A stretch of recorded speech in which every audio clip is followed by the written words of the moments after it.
അപ്പൊ ഗൈസ് ഇന്ന് ഞാൻ സ്വീറ്റ് പൊട്ടറ്റോ വെച്ചിട്ട് ഷേക്കാ ചെയ്യുന്ന കേട്ടോ. ഇഷിക്കുട്ടനൊക്കെ ഇത് വേവിച്ചു കൊടുത്തപ്പോൾ അവർക്ക് കഴിക്കാൻ പറ്റുന്നില്ല, അത് ഇഷ്ടപ്പെടുന്നില്ല പോലും. അപ്പൊ ഞാൻ വിചാരിച്ചു എന്തായാലും കഴിപ്പിച്ചേ പറ്റുള്ളൂ എന്ന്. അപ്പൊ പിന്നെ ഒന്നും നോക്കിയില്ല, ഒരു ഷേക്ക് ആക്കാന്ന് വിചാരിച്ചിട്ട് അതൊന്ന് ട്രൈ ചെയ്ത് നോക്കാൻ പോവാണേ. എന്നിട്ട് ഞാൻ ഒരെണ്ണം എടുത്തിട്ടുള്ളൂ കേട്ടോ. ഒരു മധുരക്കിഴങ്ങ് നന്നായി വേവിച്ചെടുത്തിരിക്കുക കേട്ടോ.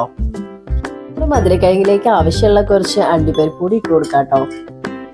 കുറച്ച് പാലൂടി ഒഴിച്ചു കൊടുക്കാം. നമുക്ക് ഇതെല്ലാം കൂടിയിട്ട് മിക്സിയിൽ നന്നായിട്ടൊന്ന് അടിച്ചെടുത്തിട്ട് വരാം കേട്ടോ.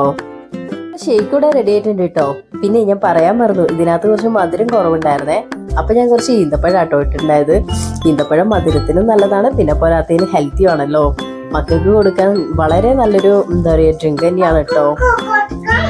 കഴിക്കാൻ ഇഷ്ടമല്ലാത്ത കുട്ടികൾക്ക് ഇതുപോലെ ഒരു ഷേക്കൊക്കെ ആക്കിയിട്ട് കൊടുക്കുന്നത് വളരെ നല്ലതാട്ടോ അവർക്ക്. പിന്നെ എല്ലാവരും ഇതൊന്ന് ട്രൈ ചെയ്ത് നോക്കണേ. പിന്നെ അഭിപ്രായങ്ങൾ പറയാനും സബ്സ്ക്രൈബ് ചെയ്യാനൊന്നും മറക്കല്ലേ.